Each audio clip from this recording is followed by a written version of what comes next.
দ্বিতীয়বারের জন্য গ্রেফতার বিধায়ক জীবন কৃষ্ণ সাহা। নিয়োগ দুর্নীতিতে এবার ইডির জালে এই বড়োয়ার বিধায়ক জীবন কৃষ্ণ সাহা।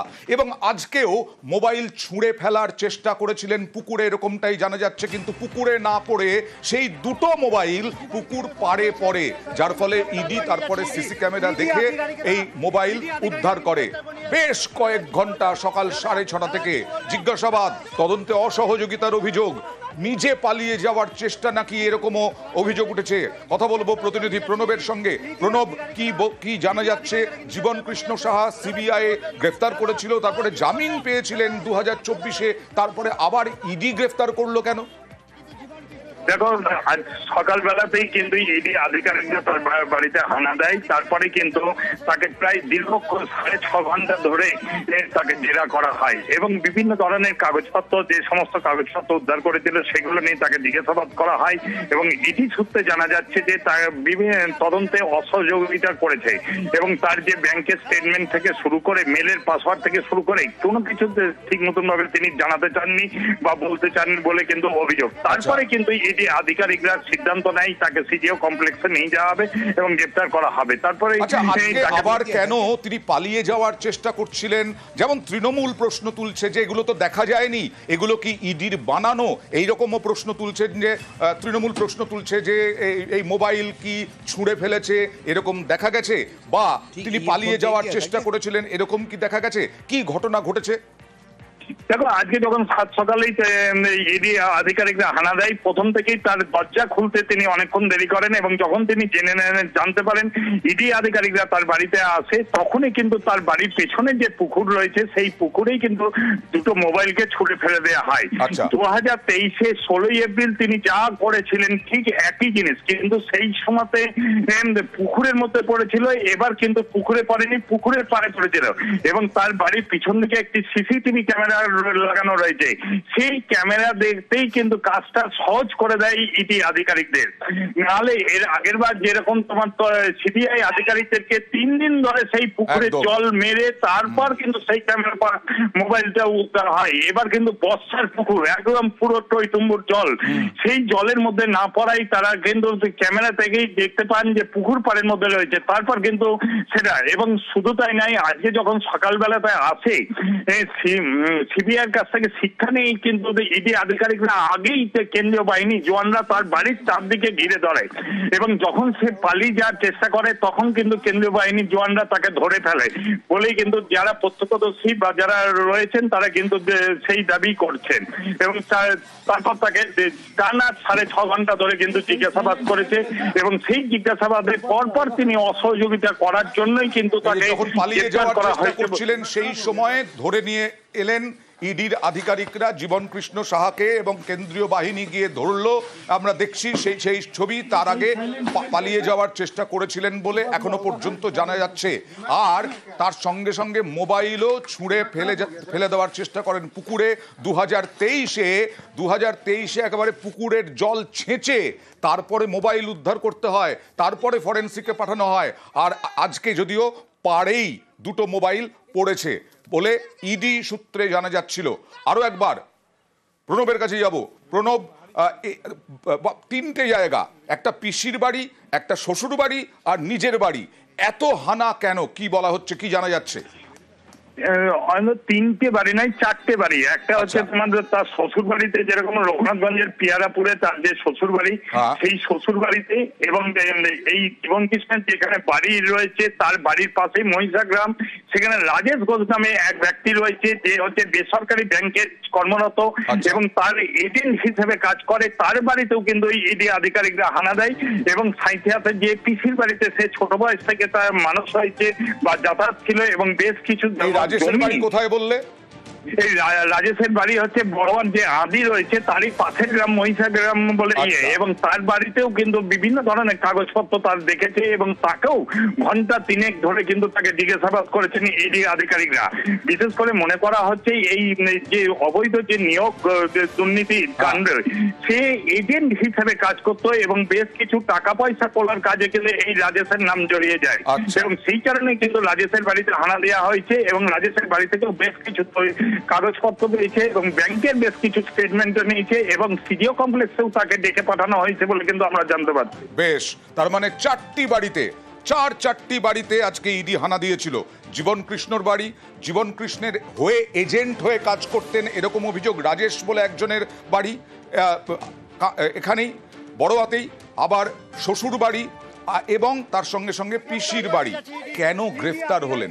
বারবার প্রশ্ন তুলছেন তৃণমূলের নেতৃত্ব যে সিবিআই জামিন পেয়ে গেল সিবিআই মামলায় জীবন কৃষ্ণ 1 বছরের মধ্যে, তারপরে আবার ইডি এবং নির্বাচনের আগে এই প্রশ্ন তুলছে তৃণমূলের নেতারা। কথা বলবো অনুপের সঙ্গে। অনুপ, কেন আবার গ্রেফতার? তিনি তো জামিনই পেয়ে গেছিলেন। এক সপ্তাহ আগে প্রসন্ন কুমার রায়ের যে বাড়ি, সেই বাড়িতে তল্লাশি করা হয়েছিল, সেখান থেকে বেশ কিছু নথি এবং তথ্য উদ্ধার হয়েছিল। সেই তথ্য বা নথি ধরেই কিন্তু একেবারে বেশ কিছু তথ্য পাওয়ার পরে একেবারে জীবন কৃষ্ণ সাহা যে বিধায়ক, তার নাম কিন্তু সেখানে উঠে আসে।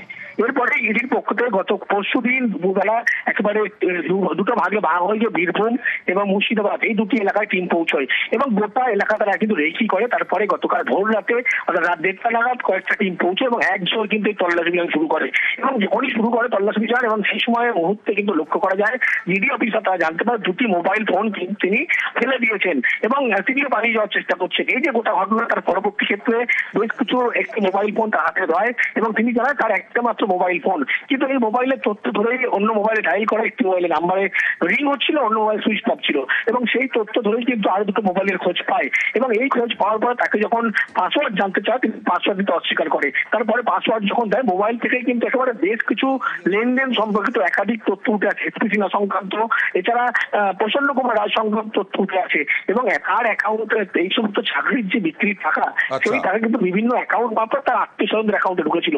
এইভাবেই বেশ কিছু তথ্য ইডি মনে করছে বাড়িতে তল্লাশি করে জানা গুরুত্বপূর্ণ নথি পাইতো এই মোবাইল ফোন দুটিতে কিন্তু তার বেশি গুরুত্বপূর্ণ নথি রয়েছে এবং সেই কারণে দুটি মোবাইল তারা ফরেন্সিক ল্যাবে পাঠাচ্ছে আজকেই এবং সেখান থেকে আরো চাঞ্চল্যকর গুরুত্বপূর্ণ এই নিয়োগ দুর্নীতি মামলার টাকা কিভাবে কার কার অ্যাকাউন্টে পৌঁছতো এবং লিস্ট কিভাবে কোথায় পৌঁছতো, সেই সমস্ত তথ্য মনে করা হচ্ছে এই মোবাইল ফোনে আছে এবং তদন্তে অসুবিধা করার জন্যই মূলত তাকে গ্রেফতার করা হয়েছে।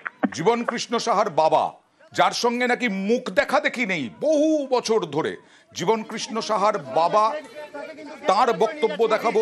তিনি টার্গেট করেছেন পিসিকে, মানে জীবন কৃষ্ণ সাহার পিসিকে, যার বাড়িতেও আজকে ইডির হানা হয়েছে। কি বলছেন বাবা, তার পাল্টা পিসি? করার দরকার আছে, এটা হিট করার দরকার আছে। বহু সম্পত্তি করেছে মায়া সাহা, একটা লজ, তারপরে ওই কি বাজার ওটা জানে ইডিরা জানে না, তারপরে আমার জায়গাটারও বেনামি কিনে রেখেছে। মায়া সাহার বাড়ির পেছনেই বাড়ি ছিল, বেনামি কিনে আর সালা সম্বন্ধের নামে বাড়ি কিনে রেখে দিয়েছে। আরে না প্রথম থেকে না ছিল নি, কিছুই ছিল না, ওর নামে এমএলএ হয়েই তো করলো। জীবন কৃষ্ণ সাহার সঙ্গে আপনার এখন কোনো যোগাযোগ আছে? না, আমার যোগাযোগ পিসির সঙ্গে যোগাযোগ রয়েছে না, ওর সাথেও নাই, ওর সাথে ও তো অনলাইনের লিঙ্কে ঢুকে গেছিল বাবা, টাকা পয়সা পেয়ে তো না। আর মাকে নিয়ে এসে একটা পুলিশ কেস স্টার্ট করো বড়মা থানায় আমার নামে, সে কেসে বেল নিতে হয়েছে আমাকে, মিথ্যা করে কেস করেছে। না, আমাকে সেরকম তলব কিছু করেনি। 28 তারিখে যেতে বললো, আমাকে কিছু কাগজপত্র নিয়ে যেতে বললো। কিন্তু জীবন সাহা আমার ভাইপো, রক্ত সম্পর্ক, কিন্তু ওটা তো আমার ভাইপো বটে যতই হোক, কিন্তু ও কি করেছে না করেছে সেটা তো বলতে পারবো না। জীবন কৃষ্ণের বাবা ও বলছে সরাসরি যে ও এমএলএ হওয়ার পর থেকে আপনাদের এত প্রতিপত্তি বৃদ্ধি হয়েছে এবং আপনারা সেই দুর্নীতির সঙ্গে সরাসরি। না, এটা ফালতু কথা বলেছে, ওইসব সম্পর্ক আমার নাই, ভাইপোর সঙ্গে ওই রকম নেই। ইডি এসে সব দেখলো, তল্লাশি করলো, কিন্তু কিছু পাইনি। ওই বললো দেখা করতে বললো 28 তারিখে। আর জীবন কৃষ্ণ সাহার গ্রেফতারি নিয়ে রাজনৈতিক তরজাও তুঙ্গে। বিরোধী দলনেতা শুভেন্দু অধিকারী, প্রাক্তন প্রদেশ কংগ্রেস সভাপতি অধীর রঞ্জন চৌধুরী, তারা আক্রমণ করলেন তৃণমূলকে, তৃণমূলেরও পাল্টা। ডেসপারে এর আগেও প্রাচীরে ঝুলেছিল, পুকুরে লাফাচ্ছিল, এবারে পুকুর অব্দি যায়নি, নালাতে পড়েছে। জীবন কৃষ্ণ সাহা ছিল পার্থ চ্যাটার্জি, কালীঘাটের কাকু মানিক ভট্টাচার্যের অন্যতম বড় এজেন্ট। বীরভূম এবং মুর্শিদাবাদ জেলার সমস্ত তালিকা, টাকা তোলা, পৌঁছে দেওয়া, একটা অংশ রাখা, এই কাজটা জীবন কৃষ্ণ সাহা করতেন। জীবন কৃষ্ণ সাহার কাছে থেমে থাকলে হবে না। জীবন কৃষ্ণ সাহা কান্দি, নবগ্রাম, খড়গ্রাম এইসব এলাকার এমএলএদের দিয়ে তালিকা তৈরি করা, টাকা তোলা এবং সেই লোকেদেরকে টাকার বিনিময়ে চাকরি পাইয়ে দেওয়ার কাজ করেছেন। তাতে কান টেনেছেন ঠিক আছে, মাথাকেও টানতে হবে। যারা অপরাধী হয় তারাই তাদের তথ্য প্রমাণ লুকোনোর চেষ্টা করে। তাই নিঃসন্দেহে কথা বলা যায় যে মনোয়ার যিনি তৃণমূলের বিধায়ক, তিনি নিশ্চয়ই অপরাধ বোধে এই কাজ করেছেন। সেই মোবাইল নাম্বার পেলে তার সঙ্গে কাদের কাদের কতটা গভীর সম্পর্ক সেগুলো হয়তো জানাজানি হয়ে যাবে। তাই মানে তথ্য প্রমাণ লুকিয়ে ফেলো, সেই লক্ষ্যেই এই মোবাইল নিক্ষেপ। ভোট আসছে, ভোট আসা মানেই রাজ্যে ইডি, সিবিআই, সেন্ট্রাল এজেন্সি আসবে, এটা নতুন কিছু নয়।